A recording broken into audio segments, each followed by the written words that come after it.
This is section 4.3, polynomial division, the remainder theorem, and the factor theorem. So we have two very important theorems here. The theorems are important enough to have a name. We look at division and factors. So consider the following simple division problem, 7 divided by 2, which again is read as 7 divided by 2. This is our division sign. Now, if you remember your days of grammar school, we sometimes set up the format for a long division. So we'd write it like this. This little thing right here, sometimes people call it a house, but it really doesn't have a name. And this is still 7 divided by 2, so notice it has to be read from right to left, 7 divided by 2. Or if you go it from left to right, it would be 2 goes into 7.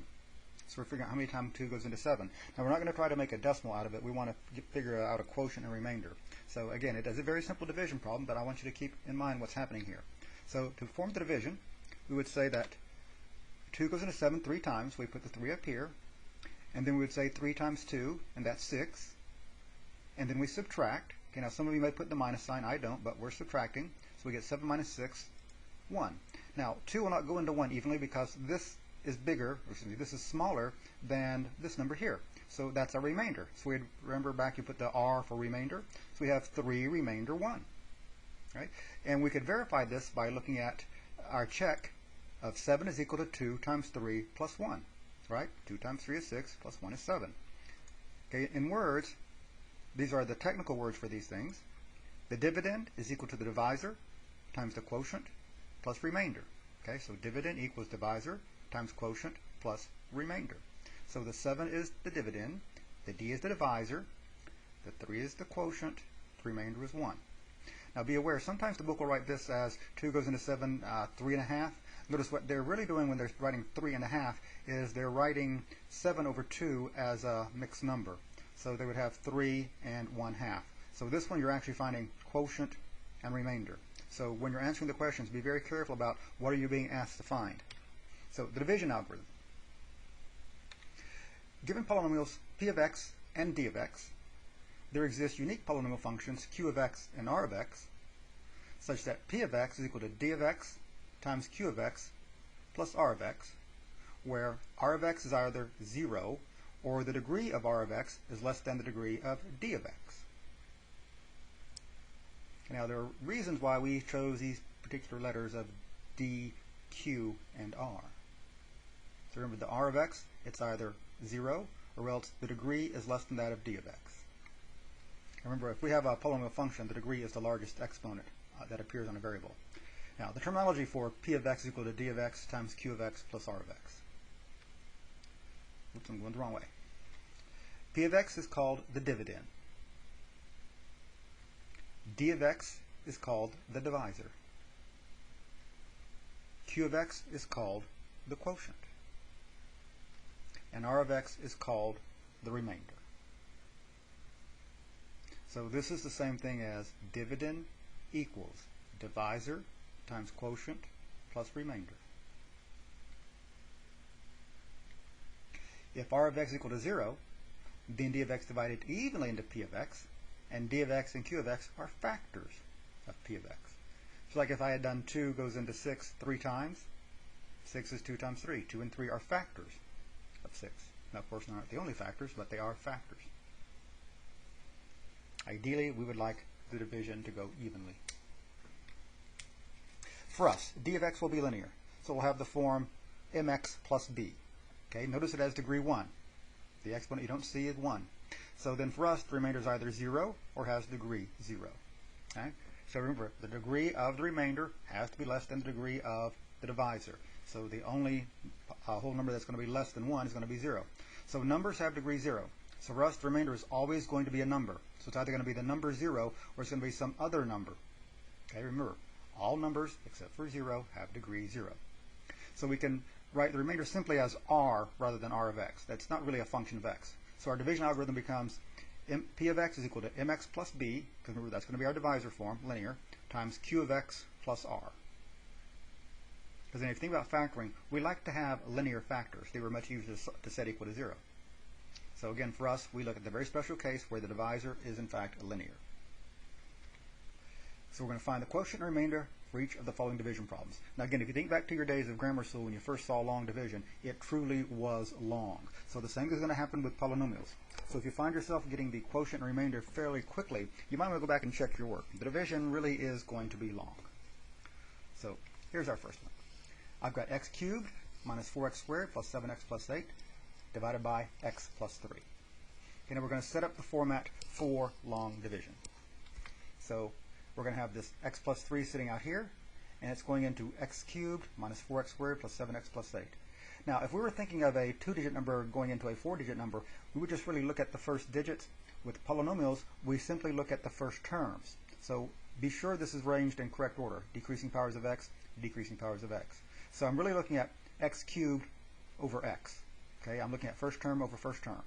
So x cubed over x is x squared. Okay, I'm going to line up the x squared. Okay, you really don't have to. I just do this for, I don't know, neatness sake. So I'm going to put x squared here, just like we put the 3. So the x squared. Like when we did 2 goes into 7, we then multiplied. So I'm going to have x squared times x is x cubed plus 3x squared. So I'm going to do x squared times x plus 3. So x cubed plus 3x squared. Okay, now just like before when we did our little 7 divided by 2, we subtracted. So I'm going to have x cubed minus x cubed is going to be 0. It will always start with 0. We're rigging it that to happen. If you cannot get it to start with 0, you've done something wrong. So again, x cubed minus x cubed is 0. Negative 4x squared minus 3x squared is minus 7x squared. Please be very, very careful with your signs. It is so easy to mess this up. And once you mess it up, it doesn't matter what you do next. You've already missed the problem. So again, remember we're subtracting. X cubed minus x cubed, 0. Negative 4x squared minus 3x squared is negative 7x squared. Now, when we're doing numbers, we say bring down the next digit, bring down the next term. So bring down 7x. Okay, if you want to, you can bring down the plus 8, but it's not being used. So I'm just bringing down the next term. Okay, now we start all over again. Looking at first term. I'm looking at x going into negative 7x squared. So I'm doing negative 7x squared over x. I get negative 7x. And I will line up my x's. So I'm going to put minus 7x here. I'm now going to do negative 7x times x plus 3. So I'm going to get negative 7x squared minus 21x.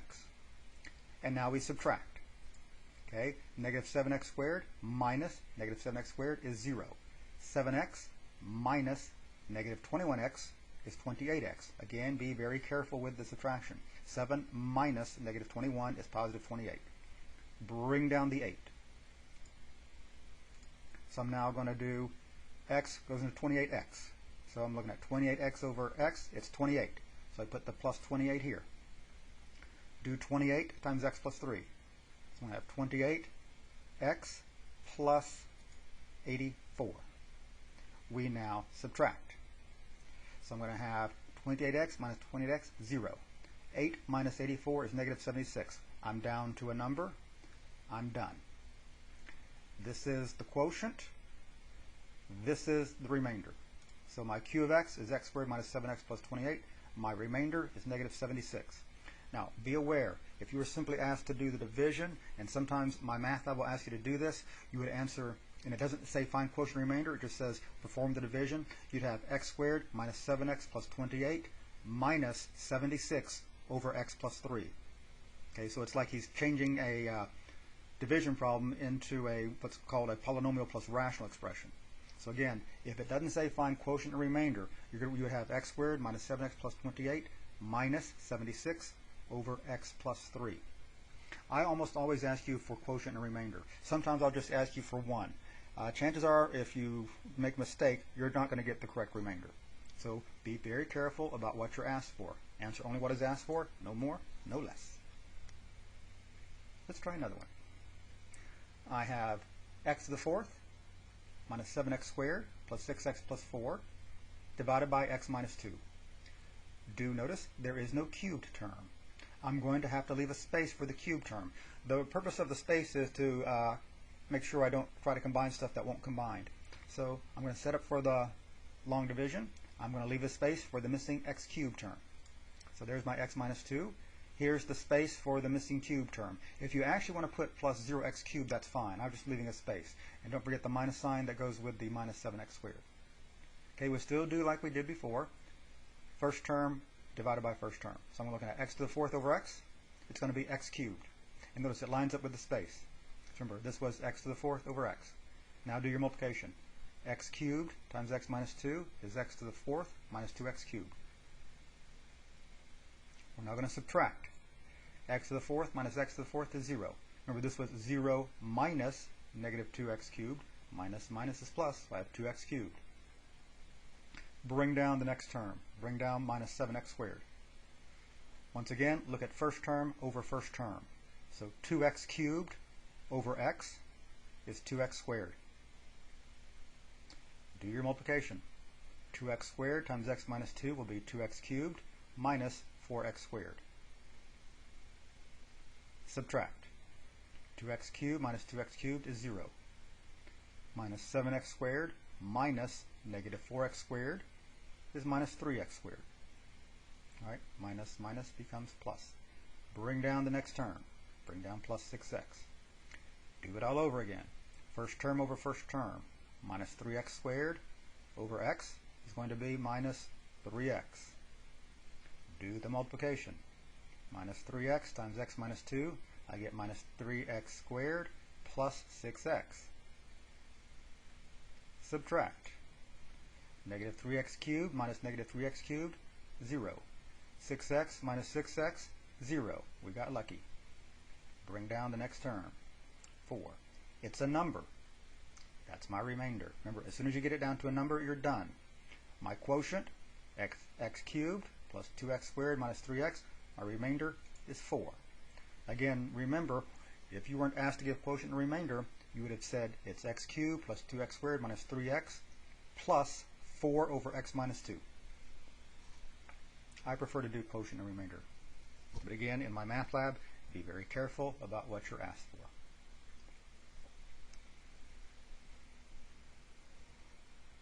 Okay, and goes, it is very, very, very long. There's got to be a better way. There's got to be a quicker way. Let's try one more. I've got 3x cubed minus 7x squared plus 4 divided by x plus 7. I'm missing an x term. So I'm going to have x plus 7 going into 3x cubed minus 7x squared, space for the missing x, plus 4. Okay, now remember, first term over first term. So 3x cubed over x is 3x squared. 3x squared times x gives me 3x cubed. 3x squared times 7 gives me 21x squared. Subtract. 3x cubed minus 3x cubed, 0. Negative 7x squared minus 21x squared is minus 28x squared. Okay, technically the next term is the missing x. If you wanted to bring down, quote, the next term, you'd be bringing down x, so there's nothing to bring down. If you want to bring down the 4, that's fine, it's up to you. Nothing's going to happen with it yet. Now I'm looking at first term over first term. Negative 28x squared over x, that's my minus 28x. Do the multiplication. Negative 28x times x will be minus 28x squared. Minus 28x times 7 is going to be negative 196x. Subtract. Negative 28x squared minus negative 28x squared, 0. Now technically it's 0 minus that, so minus minus is plus, so 196x. Now you must bring down the 4. Look at first term over first term. 196x over x is 196. Boy, this is going to be fun. 196 times x is 196. And 196 times 7 is large, 1372. Subtract. 196x minus 196x, 0. 4 minus 1,372 is negative 1,368. I'm finally down to a number. There's my quotient.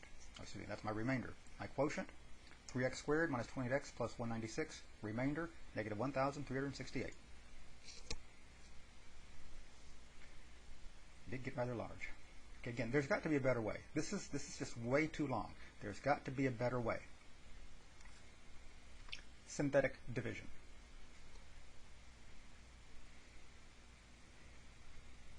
Okay, synthetic division is a fast way to divide polynomials when the divisor has the form x minus c. Okay, notice it's x minus c, not x plus, but x minus.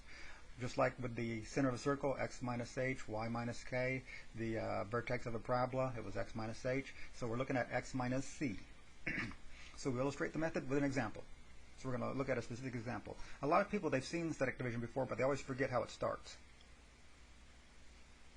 Now there are a couple of different tableaus for how synthetic division looks. So I'm going to show you the one that I'm kind of used to and kind of corresponds to the book. So this is my specific example. I'm going to do x cubed minus 8x squared minus 3x plus 4 divided by x minus 3. Okay, now we've already seen the long division. I want to avoid the long division. Now in my math lab, D2L, whatever, if it says find the quotient remainder by using synthetic division or by long division, it's not going to know what you did. Just go ahead and divide it any way you like. If you like synthetic division, which most people do, then I would stick with it. Synthetic division really, truly is fast. Now I do have the form x minus c. So my c is 3 in this specific example. Remember, it's supposed to be x minus a number. I do have x minus 3.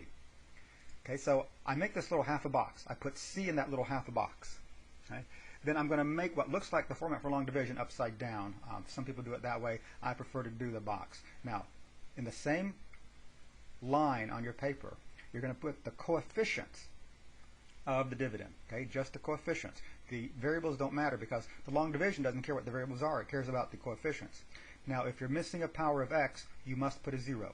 If you forget to put the 0, numbers will come out, but after a certain point, they're wrong. So I need a 1 for the cube, a minus 8 for the x squared, minus 3 for the x, and 4 for the constant. So I'm going to leave some spaces.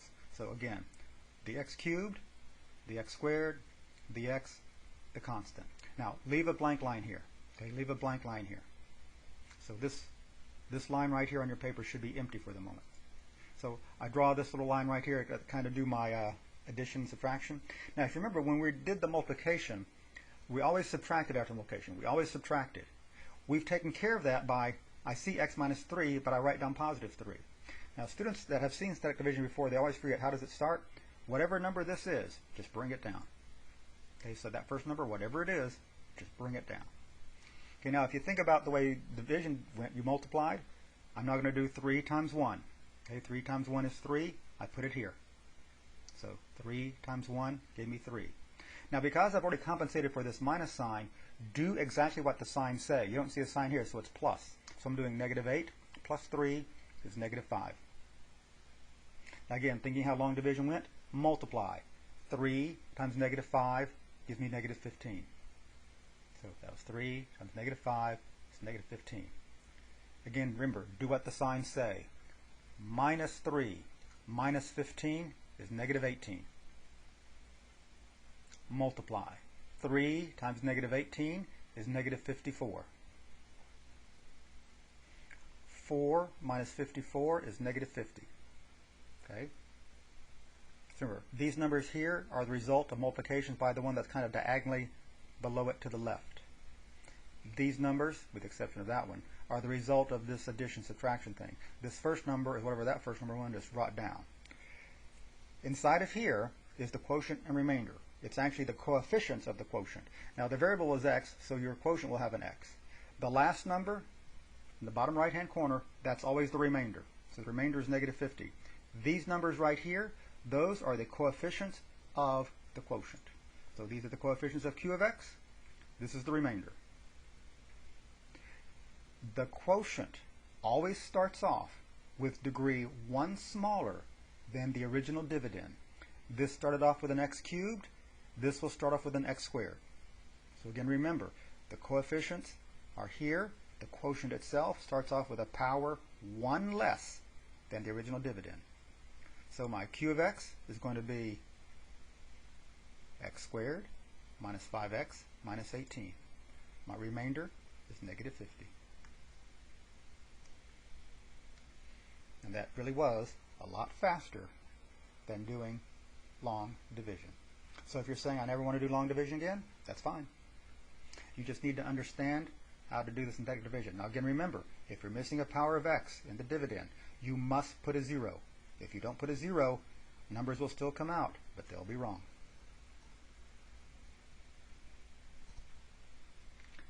Let's try some examples now.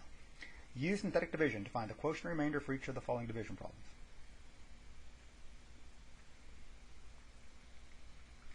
So here's our first one.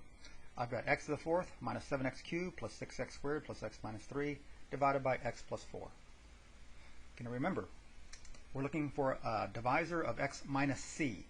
I'm seeing x plus 4, so my c is negative 4. Okay? It's always the opposite of what you're looking at there. So I put my negative 4 in my little half a box, and then I have a 1 for the x to the 4th, minus 7 for the cube, 6 for the square, 1 for the x, minus 3 for the constant. Bring down the first number, 1. Negative 4 times 1, negative 4. Minus 7 minus 4, negative 11.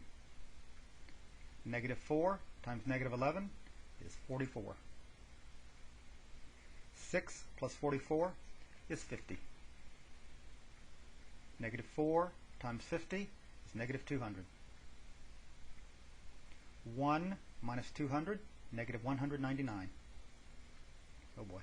Negative 4 times negative 199 is 796. Negative 3 plus 796 is 793. This is my remainder. These are the coefficients of q of x. It starts off with degree 1 less than that. That was a 4, so x cubed minus 11x squared plus 50x minus 199, remainder of 793. It really is a lot faster than long division.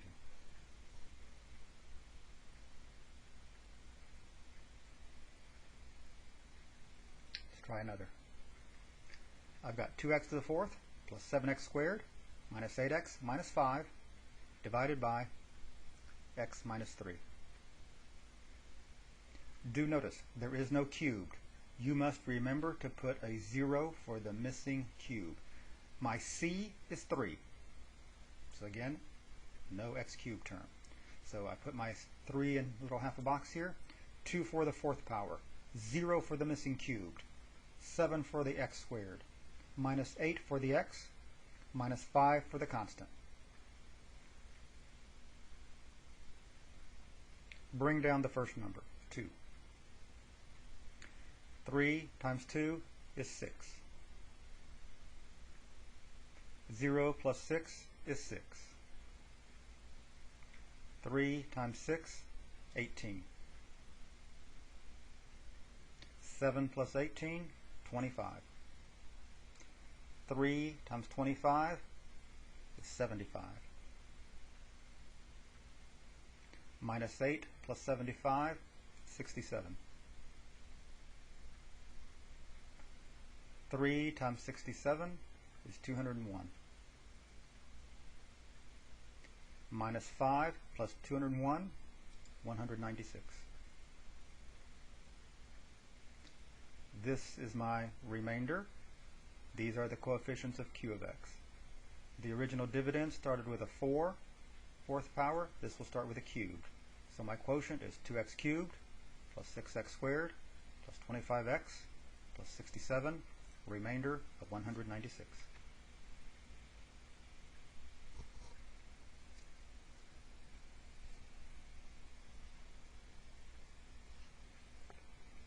Let's try one more.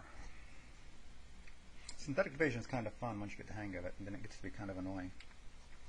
So I'm looking at x cubed plus 5x squared minus 2x minus 24 divided by x minus 2.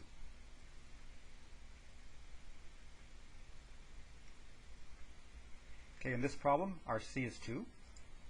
I've got a 1 for the cube, 5 for the square, minus 2 for the linear, minus 24 for the constant. The first number, just bring it down. 2 times 1 is 2. 5 plus 2 is 7. 2 times 7, 14. Negative 2 plus 14 is 12. 2 times 12 is 24.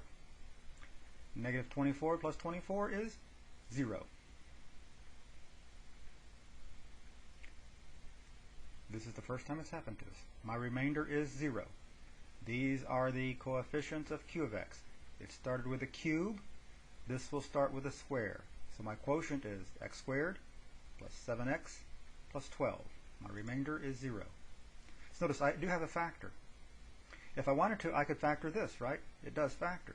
So I could actually find the zeros if this were a function. Okay? Now, whenever this happens, there actually is a name. When the remainder is 0, there's actually a special name for q of x. So, terminology. When the remainder is 0, the quotient is called the depressed polynomial. It's a very sad polynomial. We would like for the remainder to be 0 because we're going to be looking for how do we factor stuff. So wouldn't it be nice if there were a way to know before you did the division what the value of the remainder was? Okay, that's what the remainder theorem is going to do. So the remainder theorem. The remainder theorem is going to tell us the value of the remainder without even doing the division. It's really a remarkable thing is that we will know the division, or excuse me, we will know the remainder even before we do the division. In fact, I can tell you the remainder without even knowing the dividend. That's how powerful the remainder theorem is. So let f of x be a polynomial function. If f of x is divided by x minus c, and notice that's set up for synthetic division, then the value of the remainder is f of c. That's really remarkable when you think about it. In order to find the remainder, just evaluate the function. Let's actually prove the remainder theorem. So again, remember, if f of x is the polynomial function, if you divide f of x by x minus c, the remainder is simply f of c. So, the proof of the remainder theorem. By the division algorithm, we know that f of x is equal to q of x times x minus c plus r. Remember, dividend equals quotient times divisor plus remainder. Now let x equal c. I'm going to have f of c is equal to q of c times c minus c plus r. Okay, c minus c is 0. 0 times q of c is 0. So 0 plus r is r. I have f of c is equal to r. That's what we claimed. We said that the remainder would be f of c. So the synthetic division gives us a way to evaluate a function without ever having to take any number to a power. In all but maybe 3 cases, using the remainder theorem to evaluate a function is faster than the old-fashioned way of plugging in a number. Some examples. Let's use synthetic division to find p of c for each of the following. Simplify your answers. Remember, in synthetic division, the remainder was that bottom number in the right-hand corner. Remember, that's now going to be f of c. The remainder theorem tells us that that's f of c. So here's our first one.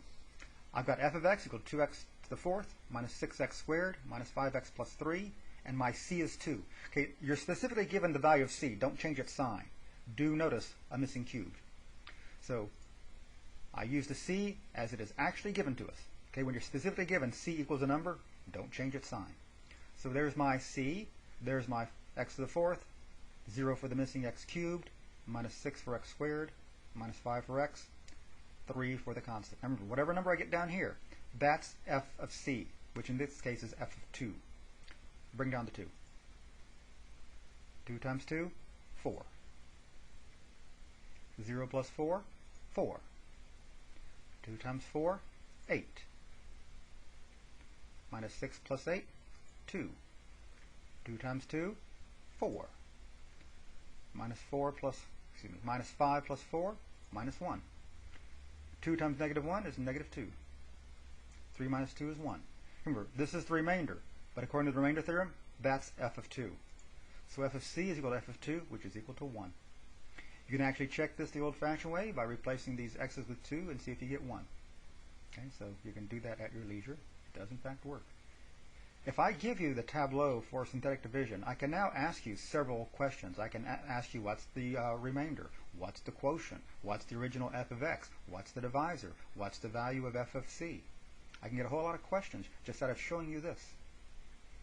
That's how I can see, do you understand synthetic division without actually making you do synthetic division. So remember, this is the remainder, it's also f of c. This is c. These are the coefficients of the dividend. These are the coefficients of the quotient. Number 2. I've got f of x equal to x to the 4th minus 9x squared plus 11x plus 5, and c is equal to negative 3.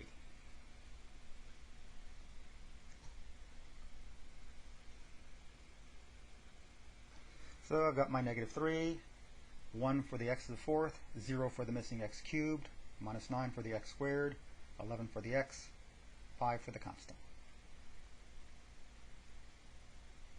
Bring down the 1. minus 3 times 1, minus 3. 0 minus 3 is minus 3. Negative 3 times negative 3, positive 9. Negative 9 plus 9, 0. Negative 3 times 0 is 0. 11 plus 0 is 11. Negative 3 times 11, negative 33. 5 minus 33, negative 28. According to the remainder theorem, f of c, which is f of negative 3, is negative 28. And notice we did that without ever raising anything to a power.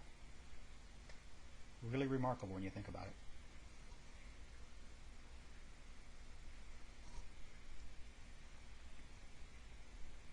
Okay, some more examples. Okay, I've called these other applications of the remainder theorem. So it says, find the value of the remainder if f of x, which is equal to this god-awful looking thing, 3x to the 101st power minus 6x to the 87th power, plus 13x to the 75th, minus 11x to the 74th, plus 12x squared minus 8x plus 9, is divided by x minus 1. And of course, simplify your answer. Notice there are a bunch of powers of x missing. Okay, you're probably looking at that and thinking, I do not want to do even synthetic division on that thing. Remember, you're looking for the remainder. The remainder, remember, is f of c. Our c is 1. So by the remainder theorem, the remainder is going to be f of 1. So just replace all these x's with 1. So f of 1 is going to be 3 minus 6 plus 13 minus 11 plus 12 minus 8 plus 9. Anytime you take 1 to a power, you get 1.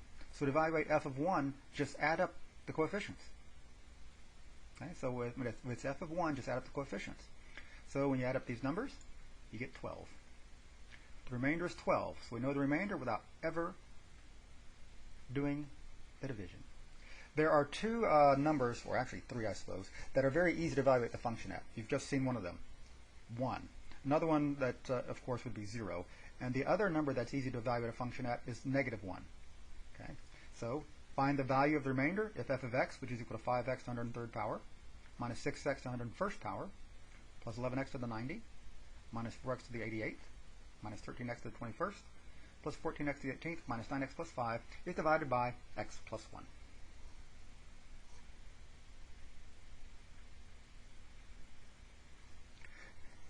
Okay, my c is negative 1. The remainder is going to be f of negative 1. Okay, now when you take negative 1 to powers, it's either positive 1 or negative 1. If you take negative 1 to an even power, it's positive 1, right? Minus times minus is positive. If you take negative 1 to an odd power, it's going to be negative. So anytime there's an odd exponent on the x, the coefficient changes sign. If there's an even exponent on the x, the coefficient keeps its sign. So again, remember, for the f of negative 1, odd exponents, the coefficient changes sign. Even exponents, and that guy has an even exponent. Remember, it's 5x to the 0. For even exponent, it keeps the sign. So f of negative 1 is going to be negative 5 plus 6 plus 11 minus 14 plus 13 plus 14 plus 9 plus 5. Okay? So there I've actually filled in the negative 1. But again, remember, negative 1 to an even power is positive 1. Negative 1 to an odd power is negative 1. So negative exponents on the x's change the sign of the coefficient. Even exponents on the variables keep the sign of the coefficient. So again, negative 5 plus 6 plus 11 minus 14 plus 13 plus 14 plus 9 plus 5. When you add it all up, you get 39. If you notice in these two examples, the remainder wasn't 0. So I didn't have a factor. Okay, because remember, if the remainder is 0, that said we had a factor. We're going to make that formal now with the factor theorem. Okay, the factor theorem. This was the other big theorem of this section. Okay, x minus c is a factor of f of x if and only if f of c is 0. But remember, by the remainder theorem, f of c is the remainder. That's why that's working. So the theorem is saying you have a factor if and only if the remainder is 0. That's really what it's saying. You've got a factor if and only if the remainder is 0. Now remember, the remainder is f of c. So you've got a factor if and only if f of c is equal to 0. And again, notice the form of the factor, x minus c.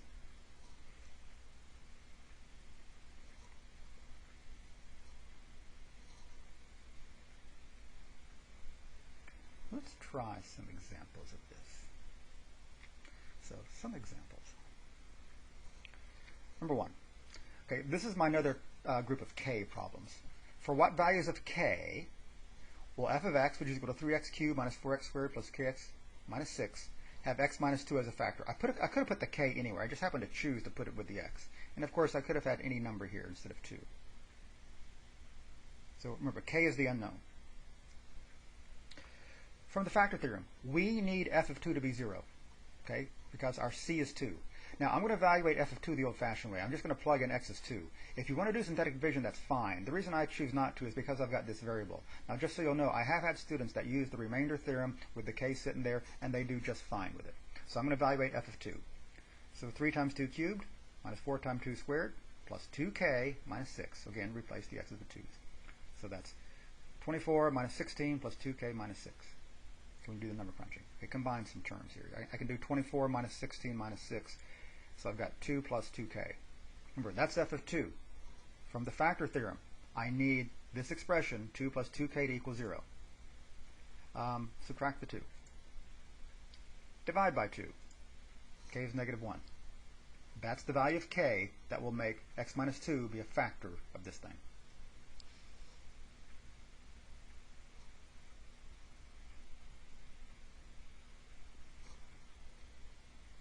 Number 2.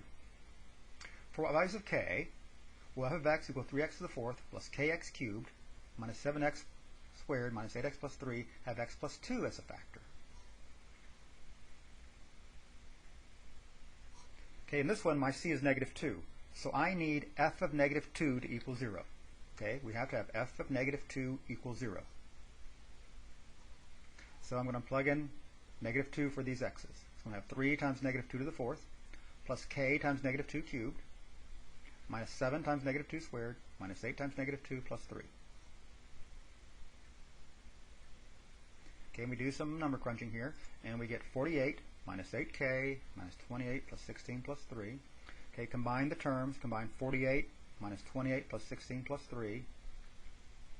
And that'll give you 39 minus 8k. So we need 39 minus 8k to equal 0. Notice we really have a nice little equation to solve. Subtract the 39, so I have negative 8k equals negative 39. Divide by negative 8, so I'm going to get k is 39 over 8. Okay, probably just what you were thinking it would be.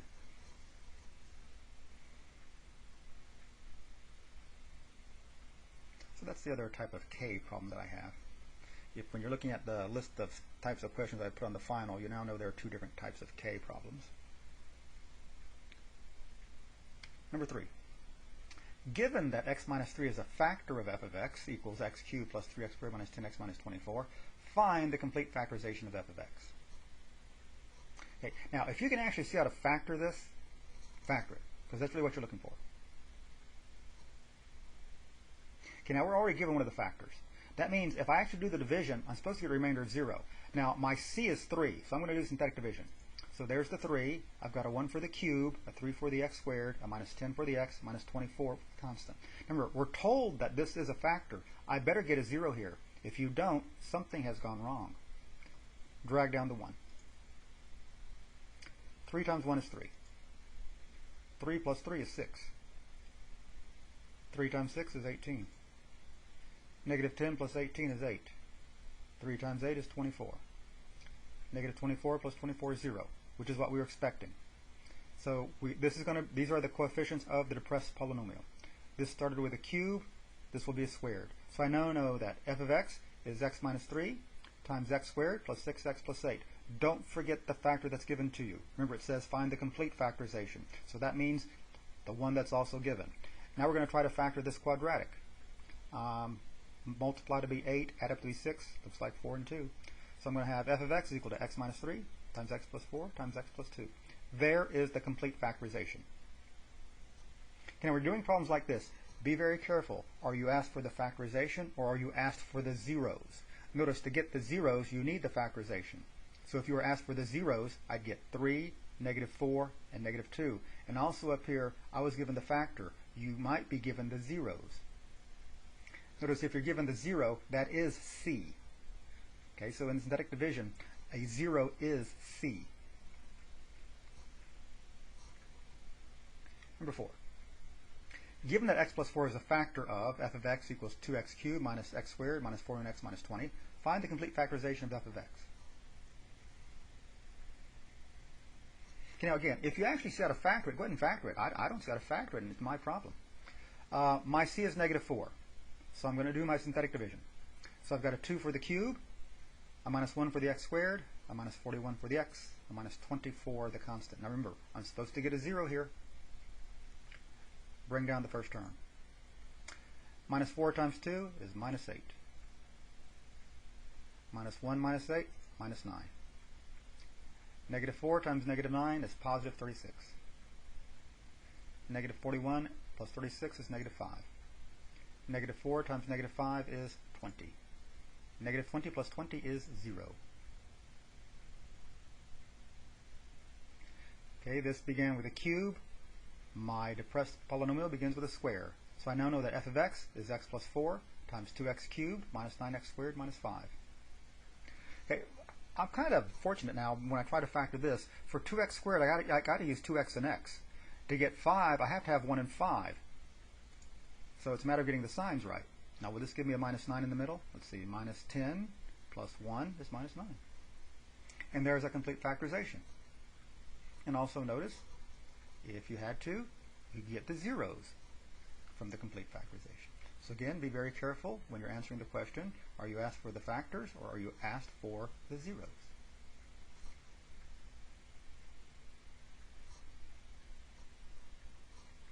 Number 5. Is x minus 2 a factor of f of x equals 2x cubed plus 5x squared minus x minus 6? So it's kind of a true-false. So you're going to tell me, yes, it is a factor, no, it isn't. Now, again, one way to check is, do you see how to factor it? I don't. So I'm going to do synthetic division. If I get a 0 here, it is a factor. If I get anything but a 0 here, it's not a factor. Bring down the 2. 2 times 2 is 4. 5 plus 4 is 9. It's looking like no. 2 times 9 is 18. Negative 1 and 18 is 17. 2 times 17 is 34. Negative 6 and 34 is 28. Okay, I didn't get a 0. So according to the factor theorem, I don't have a factor. So, no. Is it a factor? No. Now, if it were true-false, you'd click the false radial button.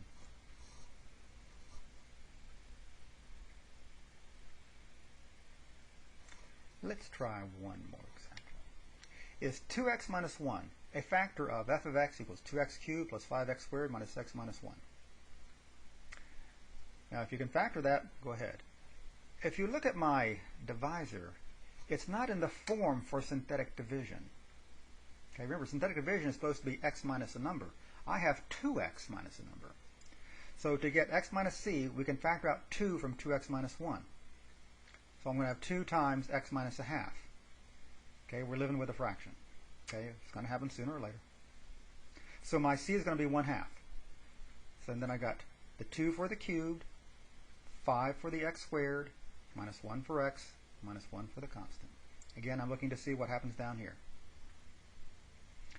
Drag down the 2. 1/2 times 2 is 1. 5 plus 1 is 6.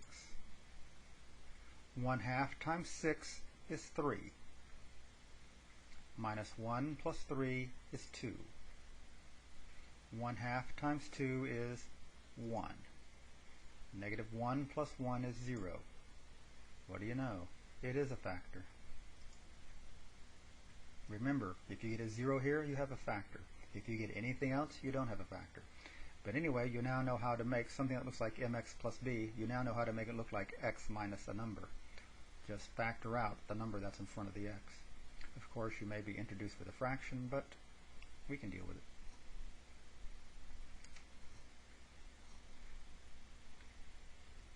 That is the end of section 4.3, and for us, that is the end of chapter 4.